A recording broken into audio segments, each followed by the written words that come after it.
মাসের সবগুলো রোজা যে রাখলো, সুম্মা আতবাআহু সিত্তাম মিন শাওয়াল, রমজান মাসের পর যদি কেউ শাওয়াল মাসে 6টা রোজা রাখে, কয়টা রোজা?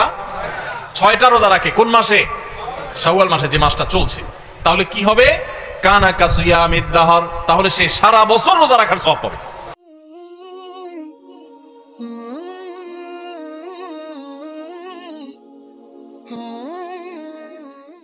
এই শাওয়াল মাসেরও চাঁদের ওই যে 13, 14, 15 তিনটা দিন আছে না রোজা রাখা সুন্নাত, ওই দিনগুলো রোজা রাখেন। পাশাপাশি আপনি শাওয়ালের 6 রোজারও নিয়ত করেন, অর্থাৎ একসাথে ডাবল নিয়ত করেন, ইনশাআল্লাহ সেটা আদায় হয়ে যাবে। তাহলে ডাবল নিয়ত হয়ে গেল। সোমবার বৃহস্পতিবারের সাথে আপনি প্লাস করতে পারেন, কিন্তু যদি সোম বৃহস্পতিবার আর চাঁদের 13, 14, 15কে আলাদা রেখে এটাকে 6টা রাখেন, তাহলে তো সবচেয়ে উত্তম, সেটা বলাই বাহুল্য। এই ব্যক্তি রমজান মাসে রোজা রাখলো, রমজান মাসের সবগুলো রোজা যে রাখলো, সুম্মা আতবাআহু সিত্তাম মিন শাওয়াল, রমজান মাসের পর যদি কেউ শাওয়াল মাসে 6টা রোজা রাখে, কয়টা রোজা? 6টা রোজা রাখে। কোন মাসে? শাওয়াল মাসে, যে মাসটা চলছে। তাহলে কি হবে? কানা কাসিয়ামিদ দাহর, তাহলে সে সারা বছর রোজা রাখার সওয়াব পাবে। আপনি 30টা পাইছেন, 30টা রাখছেন, 1 মাস রমজান মাসে সওয়াব পাইছেন। সাথে আর শুধু 6টা প্লাস করলে অফার হলো 12 মাস রোজা রাখলে যে পরিমাণ সওয়াব পাইতেন, আপনার অ্যাকাউন্টে আল্লাহ সেই পরিমাণ সওয়াব জমা করে দিবেন। তাহলে কোনো বুদ্ধিমান মানুষের শাওয়ালে 6 রোজা রাখা ছাড়া উচিত না। অনেক উলামা ইকরাম এই হাদিসকে ব্যাখ্যা করেছেন এইভাবে যে আল্লাহ রাব্বুল আলামিন সাধারণত নেক আমলগুলোকে 10 গুণ পর্যন্ত বাড়িয়ে দেন, কোন কোন ক্ষেত্রে আরো বেশি, দানের ক্ষেত্রে 700 গুণ আল্লাহ বাড়িয়ে দেন, কাউকে কাউকে হিসেব ছাড়া দেন। এই যে সাধারণত আল্লাহ তাআলা নেক আমল করলে কয় গুণ বাড়িয়ে দেন? 10 গুণ। কয় গুণ বাড়িয়ে দেন ভাই? 10 গুণ। তো আমরা রমজান মাসে রোজা রাখি, সাধারণত সারা মাস 30 হয় সর্বোচ্চ, কখনো কখনো 29 হয়, 30 বেশি তার হয় না। তাহলে 30 হলে 30টা রোজা আমরা রমজান মাসে রাখলাম, আর শাওয়ালে যদি 6টা রাখি তাহলে কয়টা হয়? 36 রোজাকে যদি আপনি 10 দিয়ে গুণ দেন সমান সমান কত হবে? 360। সারা বছরের হিসাব পাইছেন ভাইরা আমার? এই জন্য আল্লাহ রাব্বুল আলামিন আমাদেরকে সারা বছর রোজার সওয়াব দিবেন। শুধু রমজান রোজা রাখলে সারা বছর রোজার সওয়াব পাবেন না।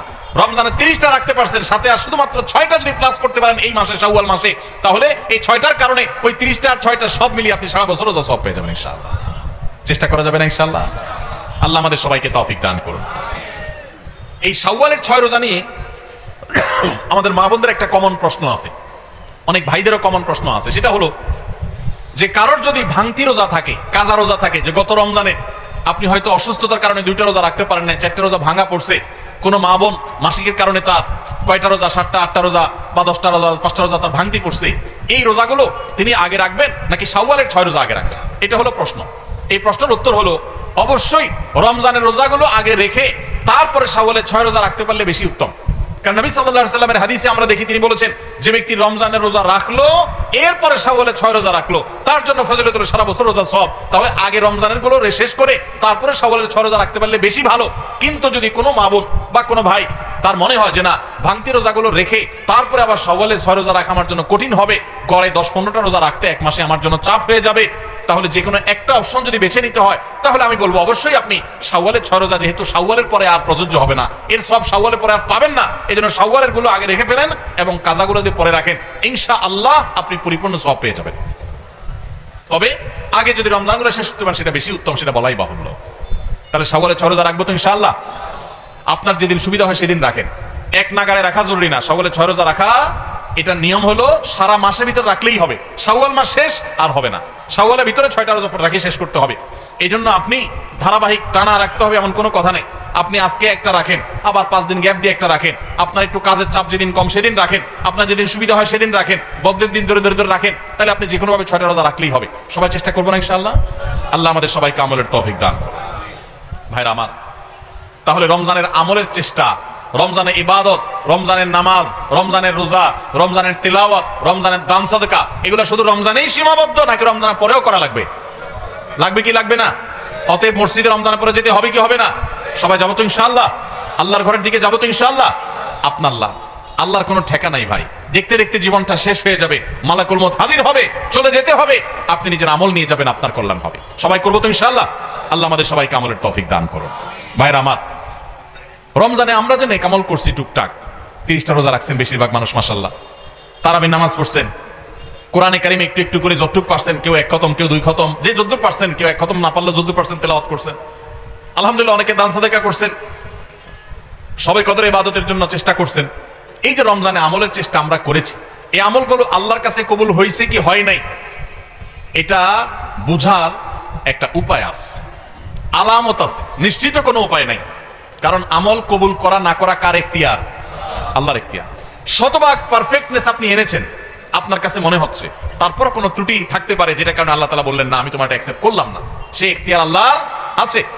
কিন্তু আমরা যে নেক আমলগুলো করি এগুলো সম্পর্কে ওলামায়ে কেরাম অনেক সালাফ, ইসলামের ইতিহাসে সোনার যুগের স্বর্ণ মানবগণ, পূর্বসূরীগণ আমাদের, তাদের উক্তি আছে যে কোন কোন আমলের কবুল হওয়ার ব্যাপারে পূর্বাভাস, আলামত এটা জানা যায়। আলামত দেখে সুধারণা করা যায়, নিশ্চিত কোনো গ্যারান্টি নেই কবুল হয়েছে কিনা বলার সুযোগ নেই, তবে অনুমান করা যায়, ধারণা করা যায় যে হয়তো আল্লাহ কবুল করেছেন।